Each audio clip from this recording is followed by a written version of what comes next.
What's up, everybody? Thanks for clicking this video. Thanks for tuning into my channel. My name's Simon Hill, Black American from Louisiana, coming to you live from Budapest, Hungary, with my beautiful wife, AKDI. Say hi, boo. Hi, everyone. I'm AKDI, and we are here to review Gattaca today. Let's go. Let's go. So this is a 1997 sci-fi crime drama. I don't know. What category, genre would you put this film in? Yeah, like sci-fi drama. Sci-fi drama? Okay. All right. Yeah. With a little bit of comedy from Jude Law. He's funny in this film. He provides some comic relief. Wouldn't you agree? Yes, I love him. Don't ask me any questions about him or you might get jealous. No, I don't care. I know you got a thing for skinny, sickly men from the British Isles, like Cillian Murphy. No, he's skinny and sickly in this movie, but in general, I love him. Yeah. Whatever. You're okay to have one hall pass. Okay, thanks. But I have like 5 in my head. Oh, no, you got to trade some in. I know your hall passes are like O.J. Simpson, Cillian Murphy, Jude Law, and Ice Cube. Okay, not Cillian Murphy, though. He is hot, but I wouldn't waste it on him because he's like, too similar to Jude Law, so I can just pick like one guy that looks like that. I feel like your 5th hall pass is like Angela Bassett or Issa Rae. Wow. Now you got me thinking. Anyway, so yeah. But Ice Cube is definitely in there, so let me know, Ice Cube. That's so random. That's so weird. That's just so weird. But anyway, so this film was directed by Andrew Nicol. He's a New Zealand or Kiwi screenwriter, director. Gattaca was his first film in 1997. He also made The Truman Show in 1998. Another big film he made was Lord of War with Nicolas Cage in 2005. Have you seen any of his other films? I've seen Truman Show, of course. Yeah. So, I wanted to watch Gattaca because I liked his other films. And on top of that, this is my father's favorite film. And I've seen this film before, like maybe 2 times, but like 10 years apart. Like, so the first time I saw it was like when I was 14, then I saw it again when I was 24. Now I'm watching it again when I'm about to turn 34 this year. So it feels like I have to watch this movie every decade to see how it holds up. And, the more I watch it, the more I love it. Though I feel like it's not as good as the second time I watched it. But how did you feel after we watched this film? I was like, okay, like solid movie, good themes, generally good acting, even though I was a bit annoyed by Uma Thurman's character and her acting because she was acting like she was in a black and white movie a little bit, which kind of like annoyed me a little bit, but all the other people were okay. And it was just like a solid movie to enjoy on a movie night. That's what I thought.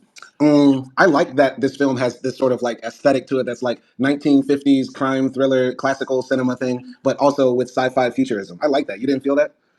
Yeah, I like that too, but I don't know. I can't like focus on the themes when the acting is like that a little bit. When it's like overly done. I feel you. I think, in this sci-fi future of this film, how in some sci-fi movies people act like robots, like everybody's an android. Yeah. I think that's what he was like trying to do. Like in this perfect future, people are expected to be perfect and act like in very rigid ways. Yeah, I guess so. Right. So for anybody who doesn't know what this film is about, basically it's set in this not too distant future where humanity is like traveling into space. But the people they select to go into the space are mostly of a class of people that are genetically chosen at birth. So parents, when they're having children now, get their eggs and semen, separated, analyzed by scientists, and then they're able to pick out the best genes from their eggs and their sperm and stuff like that. There are some people, though, who choose to still leave it up to chance. And these people are called invalids. And those people generally are like the lower caste of society. They don't get the best jobs, and they're stuck like cleaning floors and flipping burgers at McDonald's and stuff like that. Now, what did you think about just the premise of this like universe? Yeah, I thought that was interesting because that could be something that could be real in the future. Like people are sort of, classed depending on their genes, like how healthy they are, how smart they are, and things like that. And, you can do like gene science and have like basically perfect humankind. But the sad part is that you can't really adjust like the morality of people, the psychology of people. Some psychological diseases are genetic, but still, like you can't really choose like if your child is going to be a good person or a bad person in general, or is going to be a criminal, whatever. So yeah, that still doesn't make sense to discriminate, obviously. But it was an interesting like thought. Yeah. Like, of course, you can't determine how a person will be based on their genes, but it does make a difference, especially if those differences in their genes cause them to be treated differently by society. Because you said you don't know if your child is going to be a criminal. Well, there's a far less likely chance he or she will be a criminal if all their life they get the best jobs, the best schooling, the best opportunities. And then we create this other parallel society where people who don't have those genes get the worst treatment. So, of course, they're going to more likely be criminals or the people who have lower skilled jobs. So, yeah, it's an interesting future, and it makes you think about all of those things. True. Yeah. So I wanted to, before we get into the whole review, and by the way, we won't be on here long, maybe an hour or so, because the story, while it has a lot of complexity to it, it's kind of simple, so we can run through it. But I wanted to read this comment that somebody posted under the video. So I posted up back in like the end of March that we were going to review Gattaca, right? And now we're just not getting around to it like a month later. And some guy with an American flag and a Albanian flag in his profile left this comment under Gattaca, right? So he said under this, and I want you to give your take on this. So this is what he says. My take on Gattaca. This is a comment from Dennis Vineyard, and you can see it on my Twitter page. He says, why Gattaca 1997 was a low-key, understated fascist nation society. Even though it's not explicitly stated and it doesn't have the traditional hallmarks of a fascist government, I believe it was meant to portray the fascism of the future. Not the clunky 20th century version with totalitarian demagoguery and guys in military uniforms shouting from balconies, but a much more sleeker and subtle kind, a high-tech and more patient approach to implementing fascism. The kind where they nudge, prod, and pressure via discrimination the population to accept eugenics. Eugenics that clearly create, on average, a healthier, stronger, but also more grateful population. If you're healthier and happier as a result of such policies, you express your gratitude with loyalty, of course. Loyalty to the system that freed you from the shackles of genetic diseases and the socioeconomic burdens that come with them. Loyalty to a system that has practically eradicated most issues that have plagued societies in the past. Gattaca has clean streets, little to no public disorder, and what looks like a decent economy for most of its citizens with infrastructure that is sleek and futuristic. Gattaca is fascism of the 21st century and beyond. What do you think about everything he said here and his sort of take that, this society is actually pretty good? By the way, I tagged you in this tweet, so you could read it for yourself if you want to. But what do you think about his take? I think it's really interesting, and there is something to this take because yeah, like when there's science behind your discrimination, the person who's being discriminated kind of has it's kind of tied down because if they say okay, like you're gonna die at 30, so we cannot train you to be an astronaut because we're gonna spend like 10 years training you and you're gonna die. Like you can't really say anything to that or about other jobs as well. So I think yeah, it is like a more subtle bit of like a fascism. Um, yeah, I mean, I don't know if I can call it fascism then like social class and all of those things, but we did like there is those parts in the movie where invalids are treated like bad. They're like beaten up by the police and stuff like that. So yeah, I think it's a good take. What do you think? Oh wow, I'm very mad that you thought that was a good take because this person is implying that this society is actually good. No, I'm not saying the society is good, but the movie does portray a bit like of a fascist idea. Okay, but the thing is, and this is the same thing that I was saying in all the other films we've talked about. When we have a protagonist, we're rooting for that protagonist and rooting against what they're opposing. So in this film, because the central character is Vincent, the invalid who is pretending to be a perfect genetic specimen, we're rooting for Vincent to beat the system that stacked all the odds against him. And in Dennis's take that I just read, he's saying that he's not even contending with what Vincent had to go through. He's saying, you know what, this society actually is pretty good. The streets look clean, everybody looks sexy and happy and healthy. They look like they have money. Why not create a society like this? That's what Dennis is implying. Like Dennis is implying that the world of Gattaca is actually a pretty good world, and never mind what Vincent had to go through or what many other people like Vincent had to go through in the film. No, I mean, I don't think Gattaca is a good society because it's solely based on like genetic discrimination. Mm-hmm. So I don't agree with that. And I do think like whatever people have in their genetics doesn't make them less of a person, less of a human being, mm-hmm. or it doesn't like give them, it shouldn't give them less opportunities to chase their dreams and everything. So mm-hmm. I don't agree with him on that part, but I just agree with him on like it is sort of like a fascist society, which is a bad thing. Yeah, he's correct in labeling it fascist, but he is incorrect in labeling all the good parts of this society. Because let's keep it real, like Gattaca is a window into a alternate world where the highest class of people exist. Right? If we think about it, we don't see the rest of society. There might be a whole slum on the other side of where Gattaca is, because Gattaca is literally just a city. Might not even be a city. It's like a military base that some people live around next to the ocean on a beautiful California coastline or whatever. Right? And the rest of the world might be total hell. There might be millions of invalids or millions of people who don't fit the mold of what Gattaca is showing, who are living in squalor, who are living in totally depraved lives. You get what I'm saying? Yeah, definitely, because we never really see outside of Gattaca. Yeah. And I'm guessing not all people can afford genetic thing with the doctor. Mm-hmm, mm-hmm. So yeah, and maybe like the parents of Vincent, they decided to like conceive their first child like in natural ways, in normal way, and then they decided to do the genetics because I guess they heard his chances of survival and all of those things. So I would assume that there are people who go like au natural. Mm-hmm. Yeah. So the last question I'll ask you before we get into this actual film, if we did live in this world, would you want to have a kid with the genetic testing, or would you leave it up to chance? That's such a hard question because the thing is, like, I would want my child to have all the opportunities, right? That's what all parents want. But at the same time, if you do that, you kind of succumb into this classism in the society. Mm-hmm. So I don't know. Mm-hmm. Honestly, I don't think I have an answer to this question unless I live in that world. Yeah, it's hard for me to answer too. And my honest answer is I don't know as well. Because if you think about it right now, right, we already make choices or do things where we try to give our children a unfair advantage, right? Like we know that there are people in the world that couldn't afford to send their kids to private school, but if you have the money, you send them to private school, and who cares about the other kids, right? Or you just think to yourself, well, there's nothing I can do, so I might as well do the best for my family, right? So we already live in this world where that sort of exists, but there's nothing else we can do about it. You sort of play the game as the game's meant to be played and try to get your advantages. Yeah, exactly. I mean, it's a hard decision because Mhm. it's your children, not even you. But I don't know, like if you were a kid, would you rather have your parents like do this for you, or would you want your parents to conceive you naturally? I mean, knowing that I'm 5'8" and knowing that they had the choice to make me 6'4", I would be pissed. I wouldn't talk to them. I'd fight my parents every So day. yeah, maybe here's your answer. I just like, damn, y'all had the choice. I could be in the NBA. Yeah. I could be a baller. Y'all got me out here being a struggle tuber. I'd be pissed. I'd be pissed. What about you? What about you? If you could redo your genetics, what would you wish for? I don't know. I kind of like myself, but I don't want to sound conceited. But yeah, I don't know either. Like for Nothing. me, Okay. yeah, Well, every man wants to be taller and have a bigger cock. So I just wish I had that longer schlong. Even though my thing is pretty useful now, I wish it yeah. was bit longer, bit thicker, like a Coke bottle. Okay, we don't need the description. Let's continue. Anyway, so this movie opens up with a few quotes. One from the Bible saying, like, God created this. Who are you to tempt it? And then another quote from like a scientist. Well, God created this. Who are you to change it? And then another quote from a scientist who says, changing the human body is something that will be almost necessary for the future. Very interesting quotes. Two conflicting quotes. What do you think about those two things at the beginning? Yeah, I do think like it is like inevitable for humans to not fuck with like nature or the things way like the weight of the things Yeah. Do you mean it's because inevitable for humans to fuck with nature?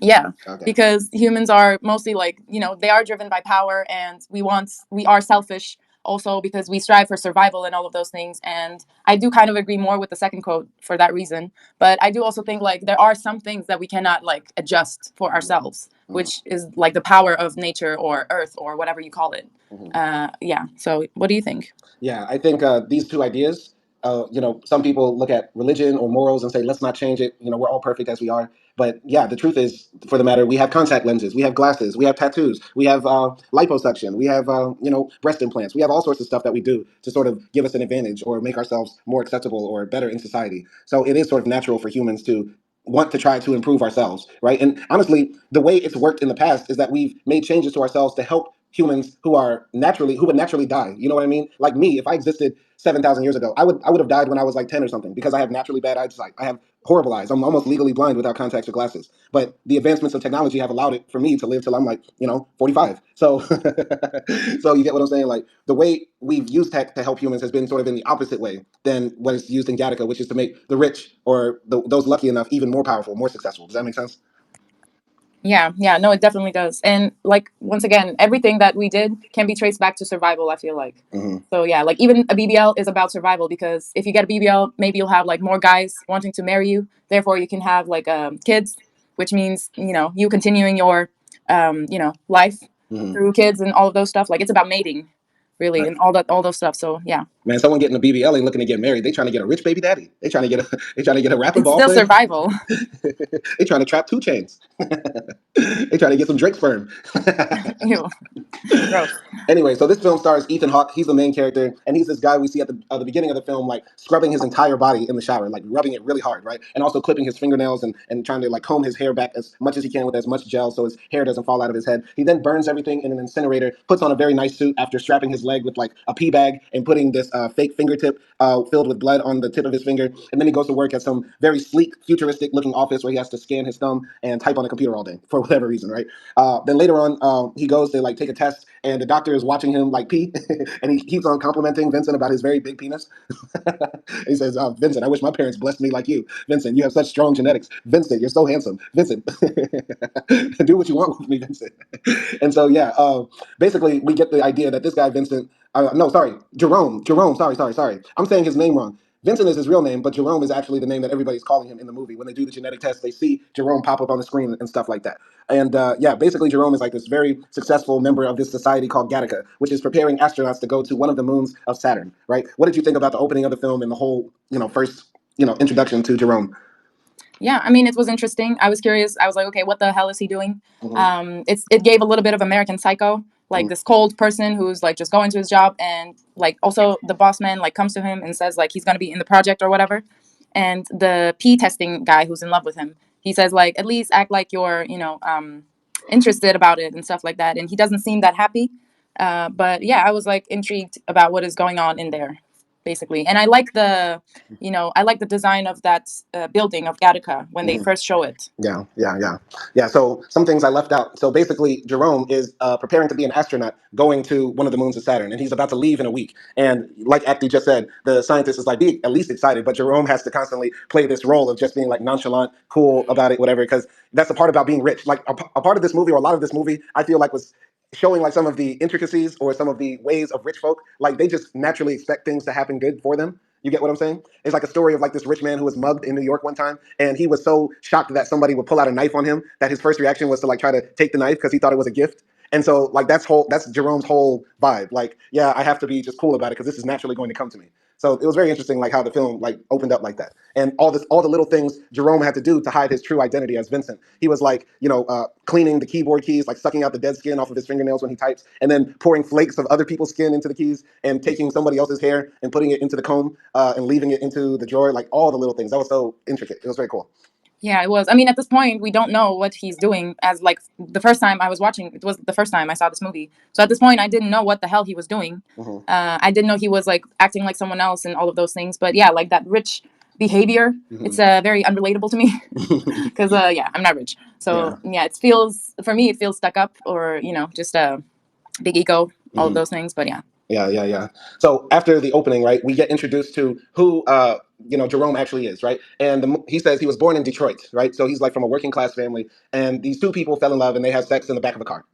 Very American. And then Vincent is born, and when he's born, the scientists like do a blood test on him, and they find out he's probably going to die when he's 35 years old. He's predisposed to like a heart condition and cancer and mental disorder, all sorts of things. Because in the future, they have this test where they can find out everything about you before you. As soon as you're born, right? And so when his father finds out, all the problems that his newborn son has, he doesn't give his son his name. He gives him another name. He gives him Vincent instead of Anton, which is his father's name. So he's not a junior. And this part was close to me because, I'm so glad my name is not Franz because Franz does not fit me. But I've always wondered why my father didn't give me his name. I'm so glad he didn't because Simon is a much cooler name. But this movie relates to me in a lot of ways because of like the sibling rivalry that begins in this film. So like Vincent is born, but as soon as he's born and as he grows up, people continue to treat him like he's a sickly child. So every time he falls down outside, his mom is like, "Vincent, are you okay?" Da, da, da, da, da. And he doesn't get accepted into like schools because the schools don't want the liability of taking care of some sickly kid and stuff like that. And basically, his parents decide that they're going to have another child, but they're going to do it the right way, quote unquote. So they go to a doctor and have their sperm and eggs taken together. They find the best match, and now Anton is born. And Anton is basically Vincent's younger brother, but he's more loved by the family, and he's stronger, he's taller, more handsome, all that sort of stuff. They treat him differently. What did you think about all of that in the film? Yeah, it was so interesting because it seemed to me like, yeah, like what we were talking about before. This couple was just like in love and decided to have a baby, but then they got hit by like what the society is about. Like, you probably don't want to learn that your child has 99% of a heart attack when the moment he's born. And that was like so heartbreaking for me because, yeah, now all they can focus on is like that. Hmm. And like, honestly, when the kid is growing up, we see him as a child, he looks normal. Like, he Hmm. doesn't look sick. Hmm. He looks like a normal child who's doing normal things. So, yeah, that was sort of even like the parents cannot handle that pressure. Even they are discriminatory against their own child, Hmm. Hmm. because you know the information and now you cannot erase it in your mind. Hmm.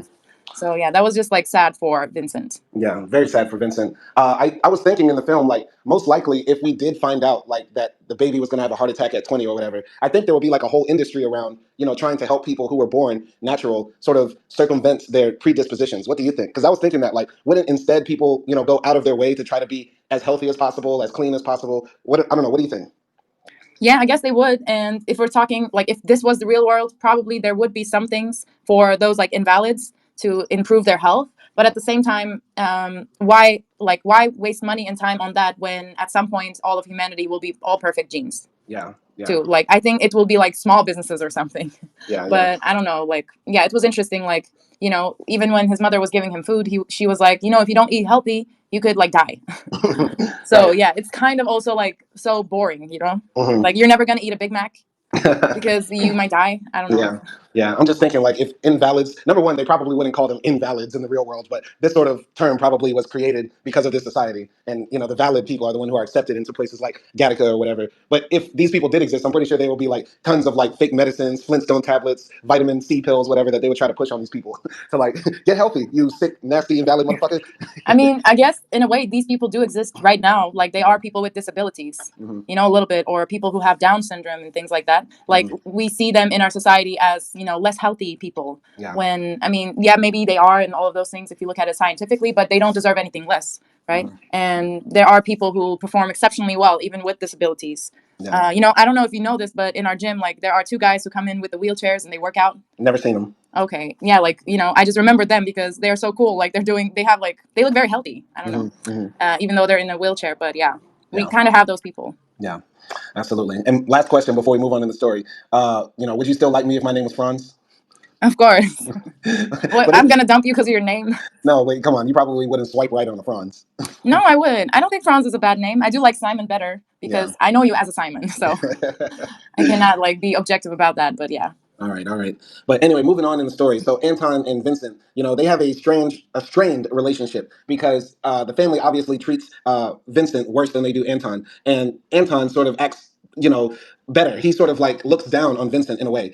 So these two boys like to play together, and one of their favorite games is to go to the beach and play chicken, basically to see who can swim the farthest. And the first time we see this happen in the film, they tried to make a blood brother pact. So Vincent cuts his thumb on a shell and tries to ask Anton to do the same so that they can shake hands and become like blood brothers. But when Anton gets the shell, he doesn't cut his thumb like Vincent does, and he instead runs into the water, like rejecting his own blood brothers pact that he wants to make with him. So they're swimming out in the ocean, and Anton constantly beats Vincent. Like every time they do this, Anton always wins. And Vincent is obsessed with trying to go to outer space. He's always reading about becoming an astronaut. He's learning about the stars and the planets and the celestial bodies, but his family doesn't believe he can actually do it because of his heart condition. But Vincent is convincing himself like he can do it, like it is possible. But as he gets older and all the jobs he goes to, it's technically illegal to discriminate against invalids, but they can find out who is an invalid by if they shake their hand or if they open a doorknob or if they leave a piece of hair on a chair. And if that doesn't work, they can just ask the person to take a drug test, and from the drug test they'll find out if the person is invalid.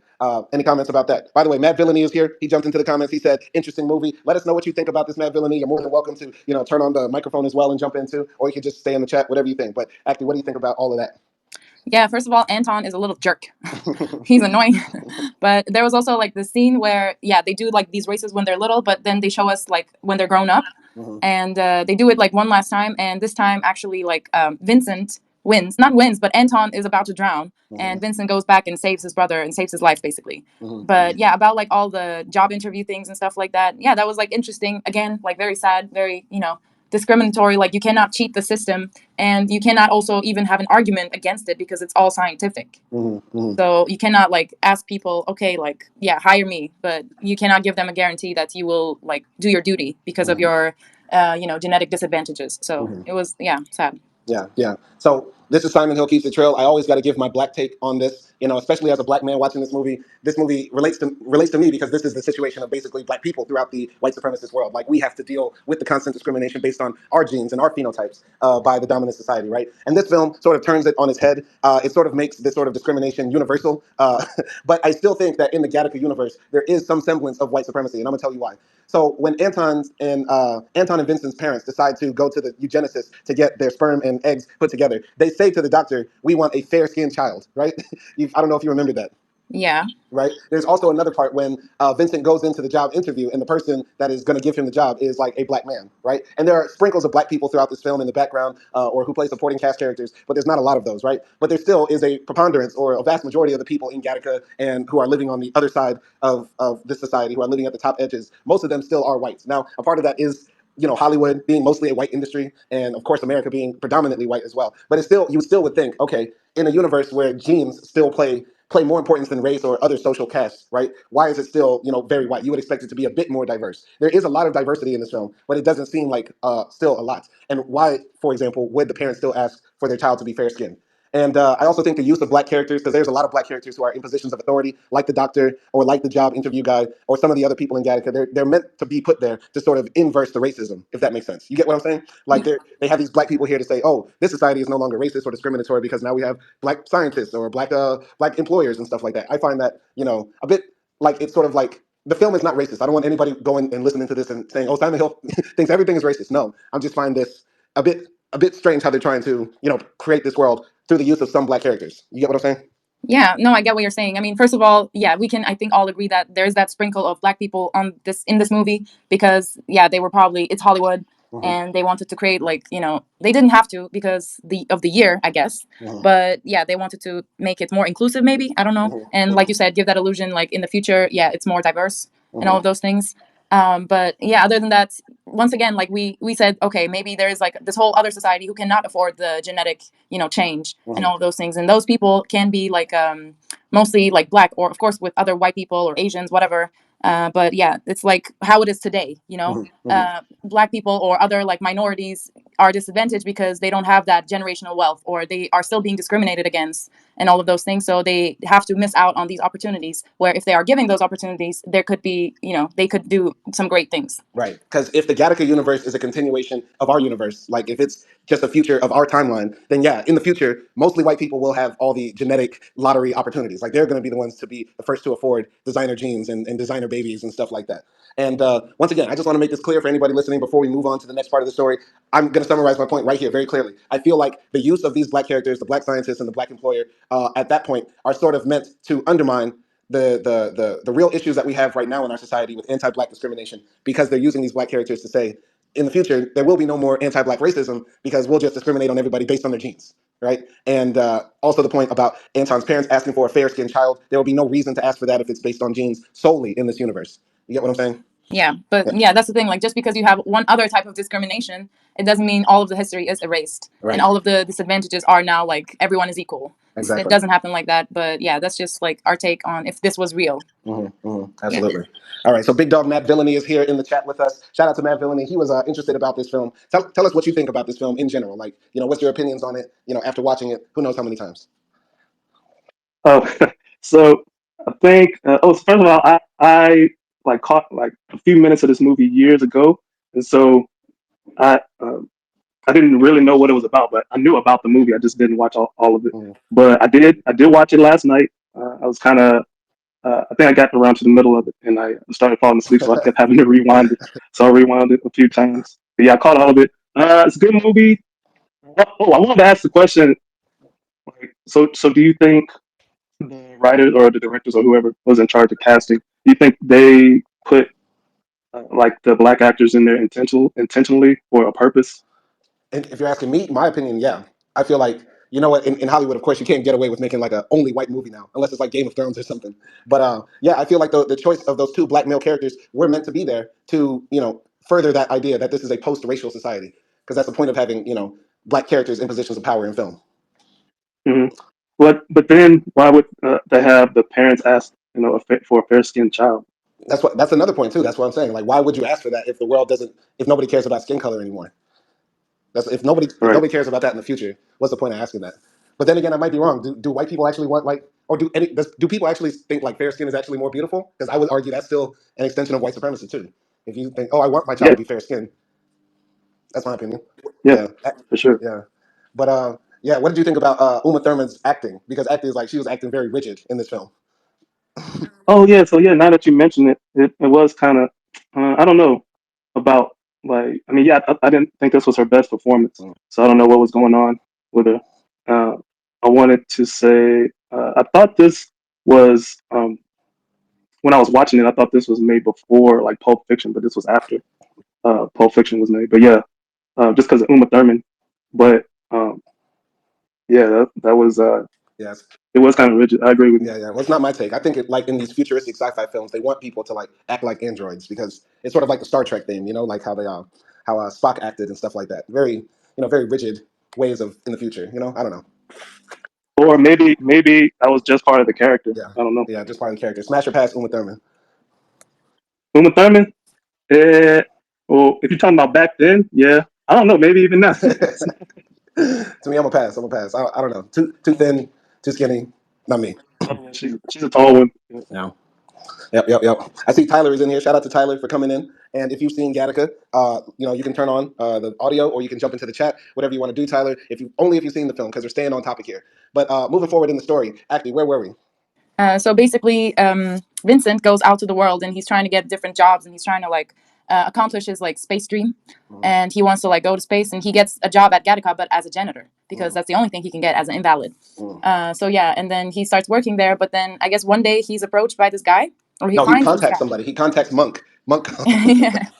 He contacts like this weird illegal guy, Yeah, and basically in the future they have like identity sellers, like how you have illegal gun sellers or drug dealers. yeah, and he finds him like this match that would match him somewhat, like the outer looking, and he introduces him to Jude Law's character, which Hmm. is the actual Jerome. Hmm. And he's on a wheelchair and he's like smoking. He looks like, just he looks like shit.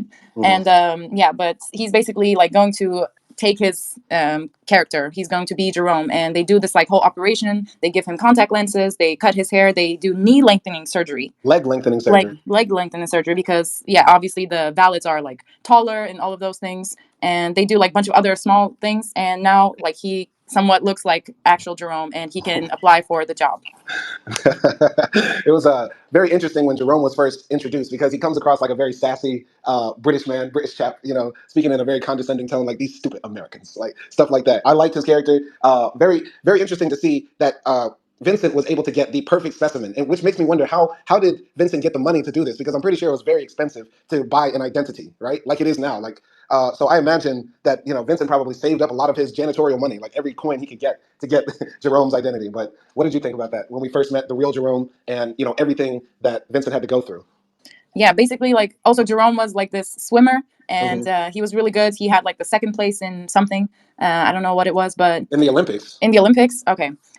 Yeah. So, and it was like, it was that moment when you say to yourself, okay, it's not only about the valid genes. Like you can get pretty fucked up when even though if you have the valid genes. So that was that message, I feel like, when we see the real Jerome a little bit. And he seems like very unhappy with his life. And once again, I love Jude Law and I think he did a great job. But yeah, and then they also say like this illegal guy, Hmm. Monk, he says like Vincent has to give 20% of his pay Hmm. to him all the time. So it's like I think Vincent had to like pay upfront a little bit, but then he would also pay him like all the time. Hmm. On the back end. Yeah. Yeah. And he's expected to like have a good salary and have a good Hmm. future because now he has like the valid character. Yeah. I think, when we meet the real Jerome and Vincent is faced with him, I think that's the point of the movie where we start to realize that many of the valids are somewhat invalid in their character. Like they constantly come up short because when the real Jerome shows the silver medal, he's like, even though I'm perfect, I come in second place, right? So I get the feeling like throughout Jerome's life, he was probably always expected to be the greatest, always expected to be the best, but probably rejected that because of the pressure and then ended up coming up short, which then made him go in a downward spiral of always coming in second place, always being second best. And he probably just wanted to give up on life, which is why he was constantly smoking, constantly drinking, and ended up in the wheelchair, as we'll discuss later. Yeah, I mean, I feel like exactly like you said, because Vincent's brother Anton also had like the same type of complex. Hmm. He was always like racing with Vincent, like as if he was trying to prove something when he had all the like advantages in the world Hmm. when it comes to like his brother and all of those things. And they're like a bit cocky and they have like this big ego, but maybe that's trying for cover up something, you know? Yeah, trying to cover up something or always trying to reach a goal that they can never reach because you might have perfect genes, but you're not God, right? Like, and I think in this society they put too much emphasis on genes, and then there's so many other added things they throw on top of that. They're like, oh, you're a valid, you should be good at this, you should be the best, but that doesn't mean anything, right? Like, people are going to be great partially because of their genes, but also because of the work they put in too. So. Yeah, it's like I mean, if you look at today, it's like being born into a very wealthy family. You Hmm. know, you're always expected to achieve great things because you already have an advantage in life. Hmm. You know, you're not born poor or middle class. So yeah, it's that sort of like pressure, I guess. Yeah, definitely. But moving on in the story, basically, Jerome has to constantly like piss in bags and has to like, shave his skin and put it in bags for Vincent to take to work every day. So now we find out how, the fake Jerome is able to pass as the real Jerome throughout the world. And one more thing I have to say, the leg lengthening surgery. This is the first film I've ever seen where this is actually done. And very cool to see that it's done. I don't know. Would you be mad at me, actually, if I got leg lengthening surgery? If I wanted to be 6'4" by any means? Simon, I wouldn't be mad at you because it's your body. Like you can do whatever you want. But I just don't. For me, it's not necessary because I love you the way you are. And so like I would just assume that Oh, it's unnecessary for you to go through that, like, pain, Yeah. basically, and spend your money on that and all of those things. Like, it's unnecessary for me, but if you want to do it, like, who am I to be mad at you? Yeah. What about you, Matt Villainy? Is leg lengthening surgery for men ever worth it? I would say hell to the no. it looks it looks like it'd be painful and just not worth it. I mean, if you're a quote unquote short king, then own that shit. Yeah, you fall down the stairs one time and that's over. Your leg gonna break like a toothpick. Yeah, it might not be worth it. Just interesting to see that. But it was also cool to see Vincent was willing to go that extra mile, like all the way to get there. So Yeah, I yeah, mean, at first he said no, I'm not doing it, but then he did it. yeah. By the way, Matt Villainy, what part of the movie did you stop? Like, did you see everything we've spoken about so far, or did you see like, Oh yeah. yeah? What did you think about all of that? Like when we first met Jerome, how Vincent was like changing his whole identity. What did you think? Oh yeah. I mean, yeah, and it's just part of the story. I mean, I guess I don't like look at it too deeply. Okay. It just made sense to for the story. Well, Jude Law is no, I was going to ask because, like, Jerome probably his whole life was told he was the best, but probably didn't succeed as the best, and that probably made him, be depressed and go into the spiral downward. Like, do you think if people are always told they're the best, that could do more negative things to them than positive things? What do you think? Oh yeah. I think that plays into psychology. I don't think you should really uh, like egg someone on like that, even if they are ultra talented. You know, Hmm. that's just my opinion. Yeah. Like, have you ever been told, like, man, you're naturally good at this, and then that put more pressure on you to do it rather than just doing it for the love? You get what I'm saying? Yeah. It's happened to me. Uh, so I think ultimately it'll be a negative, even though it might seem like a positive Hmm. at first. Yeah. Yeah. Like I have a friend who I used to rap with all the time. I used to tell him, "Man, you are such a dope rapper. Like you're the best in the city." And then he never rapped again, and that pissed me off. Like Yeah. I wish I never told him that. Right. But I Yeah. think that's like, okay, there's like a line between it being encouraging and like putting pressure on you. And I Hmm. feel like if it's coming from your parents and things like that, it would be pressure Yeah. instead of encouraging after some point, because it's basically like they're telling you this ever since you're born, that Yeah. you're special, you're advantaged, and all of those things. Hmm. Hmm. All right, so let's move forward with the story because this is the part where the drama of the film kicks in. So basically, the director of the space program gets murdered. People find him in his office, beaten to death with a keyboard. And the detectives come and they're investigating the murder, and they find an eyelash left from an invalid who was there. So instead of trying to find the murderer, they're basically discovering, wait, how did some nasty invalid get into the office? Now, the space program is still on its way, even though the director is murdered. The reason why he was murdered is that essentially he was trying to like hold back the program, but they're still trying to find who would have the motive to kill him, right? And looking back on the film, it sort of makes sense that it would all point in one direction, but nobody ever looks in that direction. Instead, they're focusing only on finding who is the invalid in the office. Jerome becomes a bit paranoid. Uma Thurman's character is like sort of investigating who Vincent really is. So she like steals a piece of his hair and takes it to a club where they are able to, do genetic testing. So yeah, very, very interesting part. What did you think about the murder, actually, and everything that happened up to that part? Yeah, first of all, killing someone with a keyboard, that's crazy. And yeah, like the whole investigation thing. Yeah, we see like Vincent, or the new Jerome. He's Mhm. like being a bit paranoid now, but, and also like, at first the real Jerome, or Eugene with his new name or his middle name, he kind of assumes maybe Vincent did it too at some point. Mhm. But then like Vincent says, I didn't do it. So it's like even him, because now they're friends and they've been like living together for whatever years. They're like brothers. Mhm. And they still annoy each other, and I like their relationship a lot. Mhm. They have like the sarcastic relationship where they just understand each other. Mhm. But yeah, so basically, like you said, they just assume it would be the invalid who murdered him, even though like he wouldn't have a motive. Really, he doesn't have a motive like any invalid to do Mhm. that. But yeah, and also like in that scene where Uma Thurman is like testing the hair, Mhm. it was funny because there was like another lady, and she was like, plumping her lips, and some guy was like taking samples from her lips, and she said like, yeah, I just met this guy and I kissed him real good. So like she's trying to find out his genetics, so Mhm. that she's basically going to decide whether to date him or marry him or not based on his genetics. Which goes to show like these type of discrimination is not only in the workplace but everywhere, like even with your love life and all of those things. Yeah, it's crazy. What a crazy futuristic world. Like how people can be, just so obsessed with this one thing. And it makes me wonder, like, how did they create this world? Was it like a cultural shift? Was it like basically top down, or did people just sort of say, you know what, we're going to care more about genes than anything else in society? It's kind of hard to believe to some degree because like there's still so many other things that divide people, like religion, like race, like class. What do you think? Yeah, but I mean, even today, there is a lot of advancement with genes. So I feel like that's just an industry that constantly is growing. And maybe at some point, once we're able to do that type of modification, it would like become popular, of course, firstly by wealthy people who could afford it. But then after a while, obviously, like the price would go somewhat affordable for like those higher middle class people. I if that makes disagree. sense. I disagree because like we've known about blood types for the past what 100 years or something like that, but people still care more about their astrology sign than their blood type. When logically it would make more sense. Damn, I might be a certain personality because I'm O positive, rather than I might be a certain personality because the stars aligned a certain way when I was born 1,000 years ago. You get what I'm saying? First of all, like I don't think astrology makes that much sense. But there is no relationship between a blood type and your personality. So why But would neither people is there believe the that? stars. But neither do the stars to your body. Yeah, of course. But that's just like something that people like to, I don't know, think about or read about. It's more Yeah. fun than blood types. I'm just yeah. Of course, it's more fun than blood types, but it would make more sense, wouldn't you say? Like if you didn't know anything about science, but you knew certain people have certain types of blood, literally, you would say, okay, maybe that does affect their personality. Yeah, I guess. I mean, I think it would be sort of like, how dating apps happened because Hmm. we didn't have dating apps for a long time. Like people would just go out and meet people and take a chance. Didn't know if they were serial killers or if they were like disgusting people, whatever. Hmm. But now, like with dating apps, we can see preferences of people and what they like, what they don't like, and all of those things. And it Hmm. sort of developed on its own because there was a demand for it. Hmm.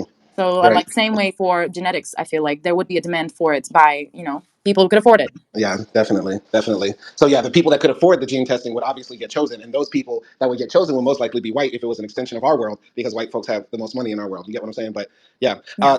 Tyler left an interesting comment, and I'm not trying to go off track here, but Tyler left a link to an article. It's titled "Artist Arthur Jaffa's new film, pronounced redacted, at Gladstone Gallery restores Martin Scorsese's classic film Taxi Driver to its original intent by making the pimp character black." And the article is titled "Taxi Driver was always about race." That was the thing.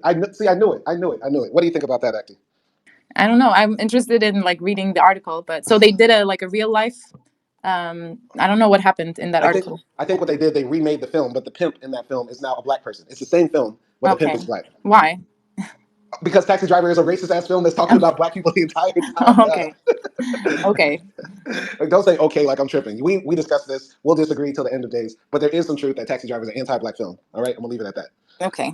Shall we continue with Gattaca? Where are we in the story? Yes. So yeah, basically, Uma Thurman did like this testing, and she found out that this guy's like 93% perfect or Mhm. something. Mhm. And yeah, what happens after that? Well, basically, the rest of the movie is the detectives trying to do whatever they can to find the invalid. One detective, the younger guy, is like, the invalid has to be here. The invalid is most likely the murderer. But the older detective is like, there's no motivation for the invalid to just murder somebody that from a place he worked at 30 years ago or whatever, like a long time ago. So, let's continue looking. And they're doing a bunch of different, ways. They're rounding up all the invalids who worked as, security guards or janitors and interrogating them. They're putting up checkpoints all over the city and stuff like that. Meanwhile, the countdown to the day of lunch is getting closer and closer for the fake Jerome or Vincent, but he's becoming more and more paranoid that they're going to find him eventually. And basically that is the thing. And the whole film, or this part of the film, seems to be once again an indictment on the criminal justice system. How in crime, a lot of the times they're looking basically to persecute the minorities or the oppressed class rather than actually bring justice or truth, because there's no motivation for the invalid to murder, but the entire time they're basically looking for him more than the actual murderer, if that makes sense. Yeah, yeah, and also like we see once again like Vincent doing all these tricks for him to keep on continuing playing his role as Jerome. Like Mm-hmm. he records his heartbeat, and yeah, he's doing like all the things that he's been doing.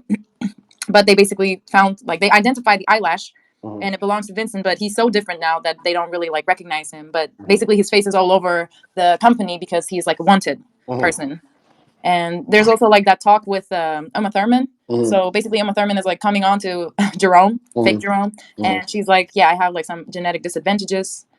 She's not as perfect as he is." Mm-hmm. So she basically like asks him like, "Okay, like you want to be together, even though I have this genetic disadvantage."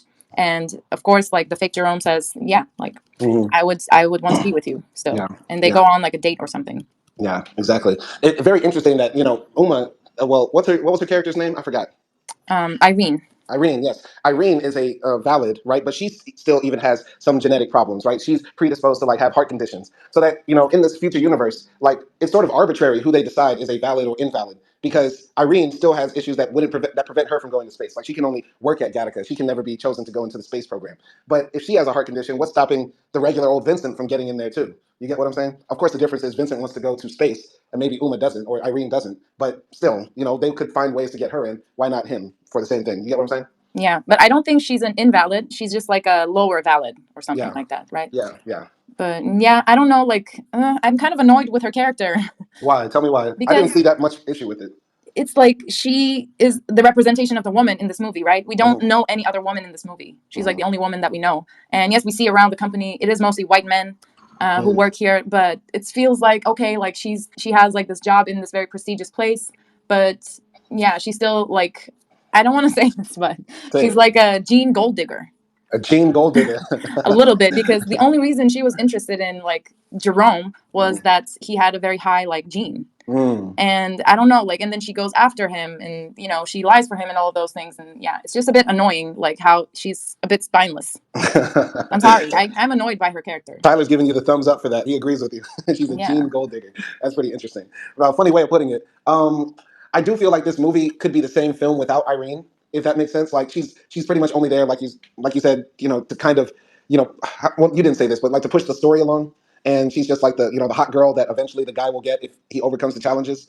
So yeah, if you take out Irene from the story, we still have the same exact movie. She's not central. Yeah, she's like, she doesn't have really depth in her character. And it's like they just put her there because we want Uma Thurman in our movie, because she was just in Pulp Fiction. So yeah. Okay. Yeah, I feel you. I get what you're saying. I get what you're saying. I don't really have much critique from her. But what did you think about the fact that nobody looked at the face of the invalid that they had and then looked at Jerome and just put two and two together? Because I feel like that's going to show like people don't actually care about identity. They care about the labels that are on people, right? So as long as he is labeled as a valid, you know, Jerome can literally put on the glasses and even say his name is Vincent, but as long as he has the right identity, that's what people will, you know, worry about more. You know, the right label on him. Yeah, I mean, I would understand that normal people who work in Gattaca doesn't like see it, but I was just sort of, for me, it was weird that the detectives didn't like examine that, you know, because after, okay, so they go on a date, right, Irene and Vincent, and they go like to see this piano show, which is played by a 12-fingered guy, which was funny. But yeah, at the same time, like the detectives are still like going through everyone. They're going around the places around Gattaca, and they're like getting, you know, DNA from the people who live around Gattaca and stuff like that. And they also find this cup, which is like used by the workers there, right? And they find the same match. So it's like, okay, like, you know, maybe you should look at the face because you're a detective and you should like look at all the different like details. And for me, it was sort of like unbelievable where they like did not examine the face at all. Well, once again, it's kind of unbelievable that these detectives could be so bad because they didn't do any testing on the actual victim. Like the movie literally could have ended if 5 minutes after the guy was murdered, they just found the DNA of the real murderer on him. You get what I'm saying? But the entire film is like just them chasing this guy down. Yeah. But yeah, interesting thing. So let's get to the end of this film. So basically, like Vincent is constantly evading the police. You know, they're putting up a roadblock to check who's an invalid, and you know, Vincent says, "Don't put that dirty cotton swab in my mouth." Like an invalid might have had his mouth in that or something like that. They take the fingerprint test. He passes that. Uma Thurman ends up finding out that he is an invalid, but still wants to be with him. And then the movie ends with basically the detectives going to the house where Jerome is, and the real Jerome confronts the detective and pretends to be the real Jerome, like he is sick and he's not at work. And right when they're about to catch the fake Jerome, the detective gets a call saying, like, you know, we caught the murderer. Come down here. And we find out that the murderer is actually the chief of the operations. He was mad at the director for, you know, slowing down the space launch program, and that's why he murdered him. But since the space launch program will happen anyway, now he's willing to confess to the murders, right? So the older detective is like, "You're happy. You should be happy now, right? The murderer was at Gattaca." And he's like, yeah, I'm happy. But it turns out that he still wants to find out who the invalid is. So Vincent goes to his office and finds the detective there, and then he is confronted with his own brother. It turns out the detective that was looking for Vincent all along is actually his long-lost brother. What did you think about that reveal? Yeah, that was a good plot twist. Like it didn't have that big of an effect in the movie, I feel like, because they confronted each other. Okay, so we still see that his brother has this complex about like him, you know, being the best, like he should be the best and not his brother because he's an invalid. And apparently like he became a cop, right? That's a good job, whatever. But his brother is actually going to space. So that's a much bigger like thing to accomplish, I guess, according to him. So yeah, they get all competitive and they go out swimming again. Like they play the game where who could swim the most. And I'm like, okay, like men never grow up. Like what the hell is this? Like you're both gonna die. And they basically like, yeah, swim very like far away. And at the end, Anton is about to like drown, and once again Vincent carries him back to the shore. But then like we don't see of him again. So I felt like that was left a bit, you know, unsatisfied. Really, I was actually, you know, satisfied with how that happened because, like, the confrontation and the sibling rivalry between Anton and Vincent was very powerful, at least for me, right? I don't have big sibling rivalry with me and my brother, but you know, it's something you have felt before if you do have a brother, right? Especially if you're a man. And the conversation that they have in the office is very powerful. Like, Vincent is about to cry. Like, I came all this way. I got a million more miles to go, and you're going to stop me now because what? Because the only way for you to feel big is if I feel small. It was very powerful what Vincent was saying right there, and I really liked the acting and the intensity of that confrontation scene. And I really liked also that they did the competition too to sort of settle it, because at that point we see that Anton, even though he has the best genes in the world, he doesn't have that killer instinct. He doesn't have that drive, because Anton, when he starts swimming, he's like, I'm scared. I can't see the other end. I don't know where the shore is. And Vincent is like, I got nothing to fear. Let's just keep going. This is how I got to where I am. I did it by any means necessary. And so then Anton starts swimming back, and he almost drowns again, and Vincent has to save him, and he drags him off. I feel like at that point we already know what happens next. Like, Vincent, is able to finally tell Anton, like, look, let me be who I am. I found a way. Be happy for me or leave me alone. You get what I'm saying? Okay, yeah. I mean, all of that says that, but yeah, for me it was a bit childish. Like, I did like the confrontation scene in the in there, but I was like, okay, so they just have to do this, and it will be understood by both parties. Yeah. I guess. Yeah, absolutely. By the way, Tyler just left a comment in the chat. He said, basically, well, Tyler supposedly is a movie student, like a film student, wherever he is. And he says, fun fact, we study this film as Nazi thought, like Starship Troopers. Starship Troopers is on the list, but definitely Gattaca has like fascist overtones, Nazi overtones, because anytime you're dealing with eugenics, it's fascist, right? By the way, question for the audience. I'm going to go to Matt Villani if you're still here. What would you do, like, if you were to have a child? Like, would you want to be able to, like, change their genes, like, to make them be as perfect as they can be? Oh, so I think I would not do that, Mm, uh, because I'm more, let go, let God, or whatever the saying is. yeah. And but yeah, I would treat my child. I would want to treat my child the same, no matter what his genetic issues were. Mm. Yeah, that's sort of like how I feel about it too. Though I kind of don't have a real answer though, because you want your child to have the best opportunity. Like I feel like on one hand, like yeah, but on the other hand, like no, I don't know.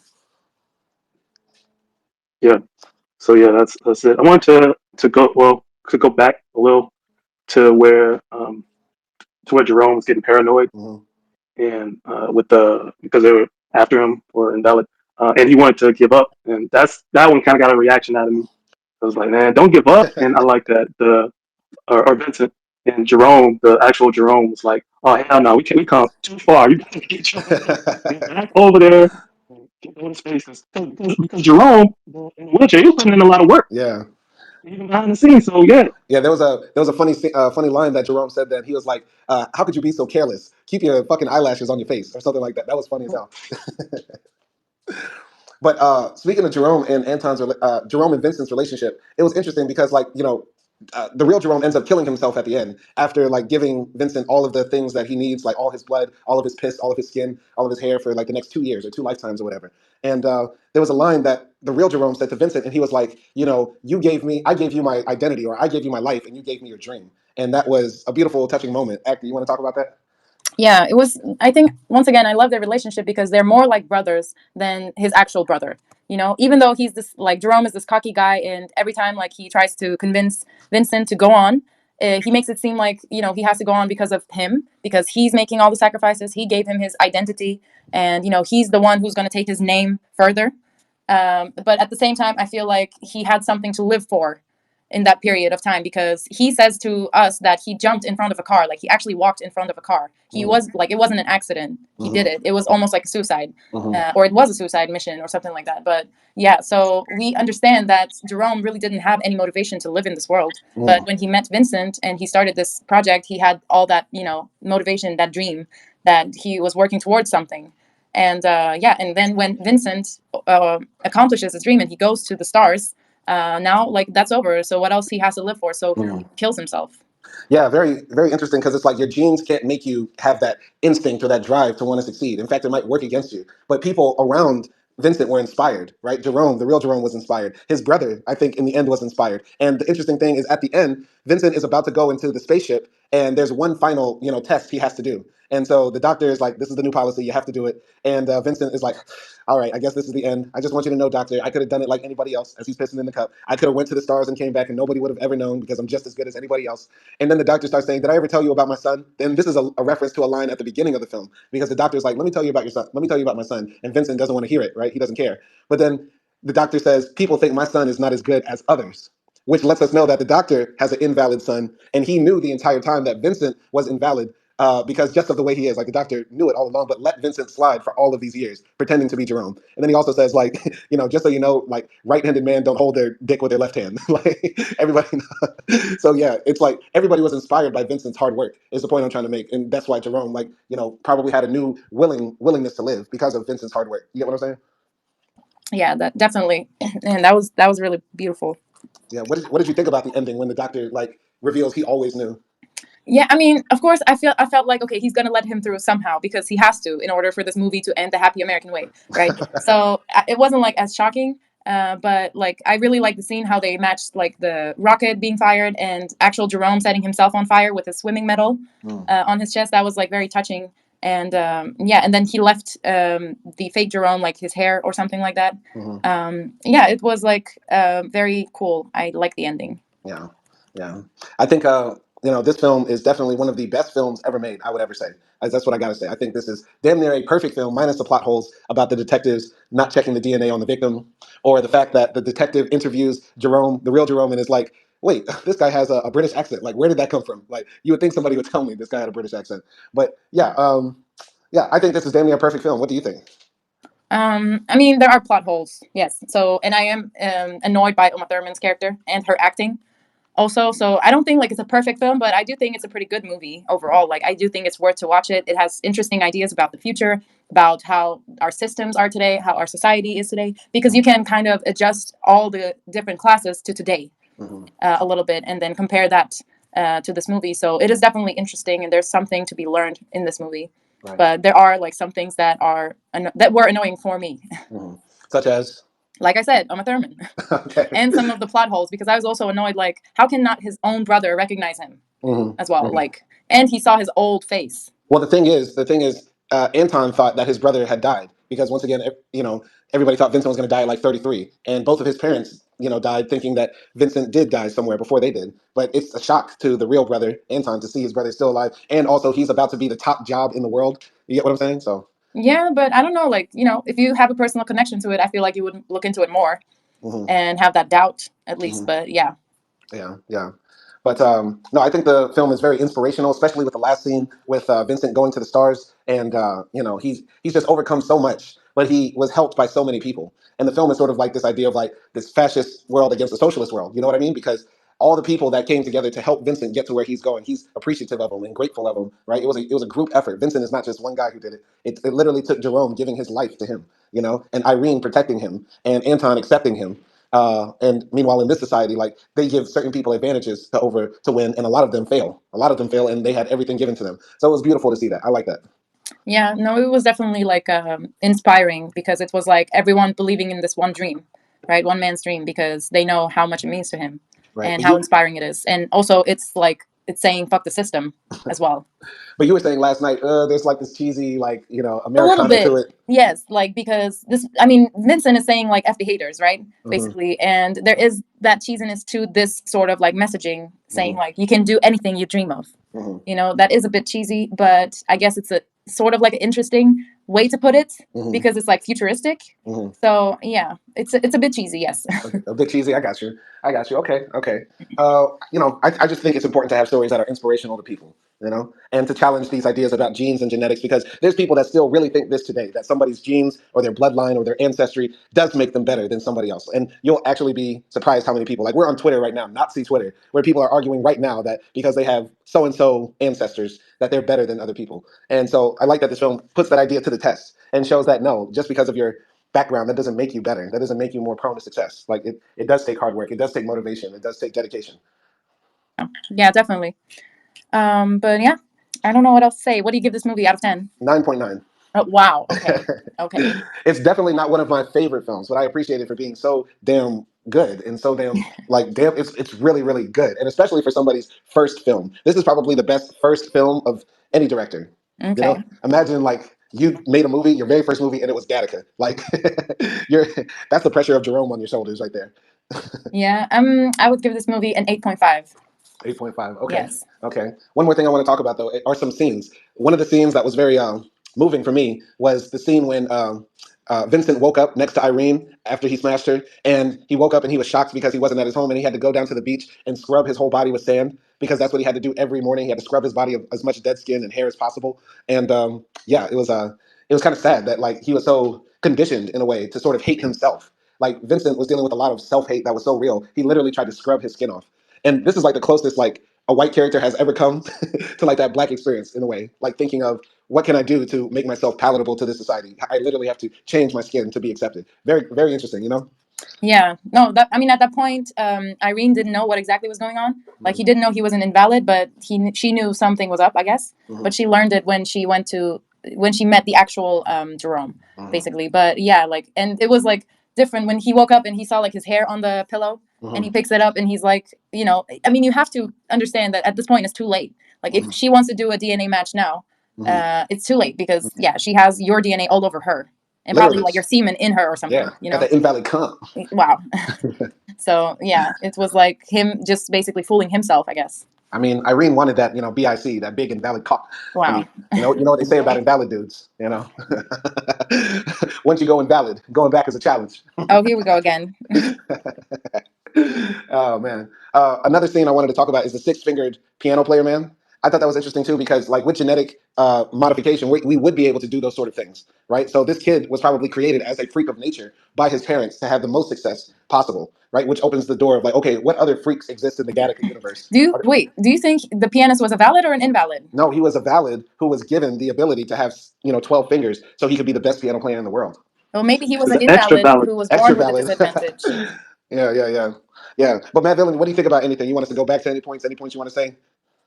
Oh yeah, for sure. So at the credits, I know it was produced by Danny DeVito. That was interesting. That's definitely Uh, invalid. yeah, yeah, that makes it extra interesting. But and then I came in a little late. Did y'all go over the Bible verse they put in? Yeah, at the beginning, I forgot exactly the Yeah, quote, but it was like, God was saying, "Who are you to change my creation?" yeah. Consider the work of God, for who is able to straighten what He has bent, Mm, or something like that. Yeah, mm, and um, and then uh, and then it started going into the genetic engineering, and that I was looking up like how that's real life stuff, genetic engineering, pre-implantation genetic diagnosis, mm, and then there's the technology CRISPR, mm. clustered regularly interspeed short palindromic repeats. Wow. So yeah. Yeah, like all of this stuff, like this film was like right on time, and it's still like very pertinent for today. Like it's still very relevant, you know. And I think this should be required watching for anybody who wants to even consider doing this to their children, you know. Because like if you if Yeah. you if you put your children through this, like you're sort of like being a part of this change in society. Like, 'cause if enough people start doing genetic changing for their children, then people will start treating those children and those people differently. That's what I think. I don't know. What do you think? Oh yeah. Yeah, I agree. I agree. Like, I don't know. We're getting closer to like this world where this could be real. So we have to consider that, you know. But Oh yeah, it's gonna happen sooner than we think. Like it might be happening right now. hmm but is it any different than getting sending your kids to private school or giving your kids a private tutor? Like, because right now we have all these advantages for people that we can access if you have the right money. I don't know. Is genetic changing just as different as that? I think it's similar. Like if you got the cheddar Mm, to spread across, then that's what you do. yeah. But it's a bit You more know, extreme, no? Like, it's not the same level as getting a tutor for your, child. right? Yeah, it's more involved, and it's an extra advantage. Yeah, because like if you get a tutor for your child, you're not really, changing the nature. You're just kind of like Mm, giving an additional push. now But your if your you kid. adjust your genetics, like it's changing nature. I don't know. Your kid could be a natural dumbass, but that tutor puts him over the edge. Wow. Okay. Billy's retarded, but this tutor saved him. Thank God. I have some students like that. Not gonna lie. Don't we all? Don't we all? Don't we all? Do you have any scenes you liked? Any extra scenes you want to discuss? Are you talking to me? Yeah. Oh, nothing additional. No, I think we did cover a lot of the movie. I Yeah. just was looking at the letterbox comments, Okay. and it seems like a lot of people wanted this movie to be a gay romance between Jude Law and Ethan Hawke. Everyone is like, I was expecting them to kiss, or it would be so much better if both Jeromes had been gay. This movie would have been far more interesting. Someone Wow. said. I mean, that does sort of explain like how maybe it was written that way, and maybe they could remake it to be that. But Put a chick in it and make it gay. but a chicken didn't make it gay. But Nah. I don't know. What do you think about that, Matt Villainy? Because like Irene's character is just sort of there. Like the movie would literally be the same without Irene. I don't know. What do you think?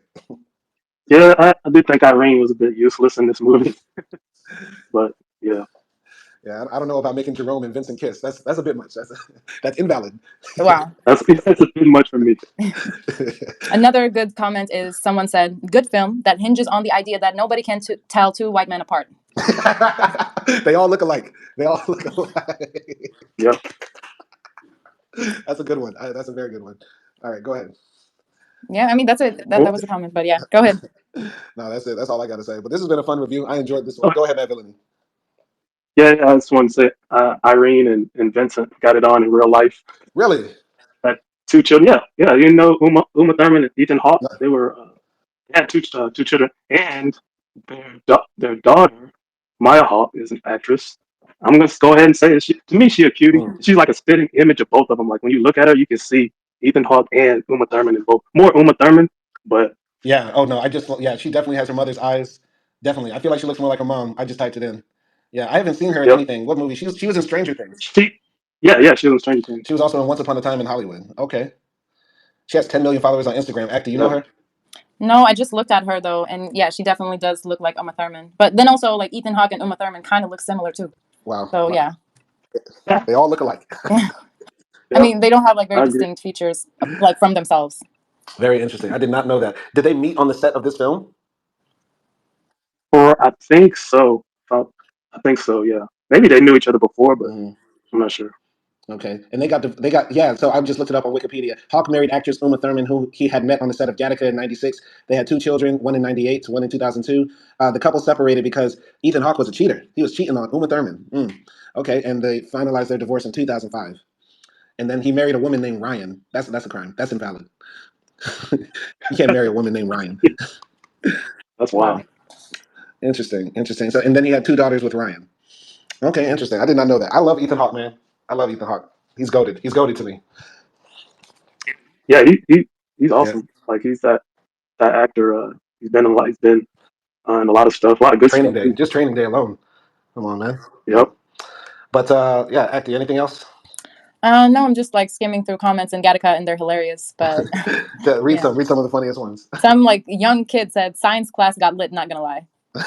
Okay. Um, but yeah, and I just like read the quote from the movie for the ending. So Mm, like in the ending, in actual Jerome's letter, he says, "For someone who was never meant for this world, I must confess I'm suddenly having a hard time leaving it." mm, Which goes to show like the complex of his like depression, maybe because he was created by like the genetics people. He didn't really feel like he belonged in that world mm. because he was not natural, I guess. Yeah. Yeah, it was. I think that quote also relates to. There was a part at the beginning of the movie where he was like, when he was a kid, saying, I don't know if it was because I wanted to leave this world because I was invalid and stuff like that. So that quote also kind of goes full circle, right? Because I think he repeated that idea twice in the film. I remember that part around when he was like counting the distance between planets with his brother Anton or something like that. Yeah, yeah. But But yeah, I can relate to that feeling because, like, I mean, growing up in racist ass Louisiana and violent ass America, and having these ideas around you and the society around you that you don't seem to fit in, you kind of do want to leave. And I remember the first time I got on that plane flying across the Atlantic, not knowing what was going to happen. When I landed in Tunisia, I was like, "Why am I doing this?" I actually feel weird about leaving everything behind in America and not knowing what's going to happen next.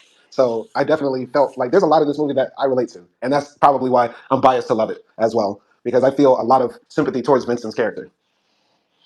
Yep. Go where you're treated Know where best. you treated best. I'm trying to go. Me too. I'm trying to go there too. Wherever that is. Yeah, yeah, yeah. So yeah, I don't know, man. It just moves me that Vincent was so brave to do what he did because I see a lot of that in my story for me. yeah. No, it was definitely inspiring Yeah. and relatable for most people who don't have like rich parents or whatever, or even people with rich parents. It's relatable because we see Jerome and his Hmm. struggle as well. Yeah. You know. Well, all right, we're gonna wrap it up here, but thank you, Matt Villainy, for jumping in. Yep. All Anytime. right, and shout out to Tyler as well for leaving a bunch of funny comments, and shout out to Acti as well for always giving interesting takes. She's the best. I love her. I love you too. And Shout out to the O positives. shout out to the O positives. Exactly. Your blood type, baby. That's all that matters.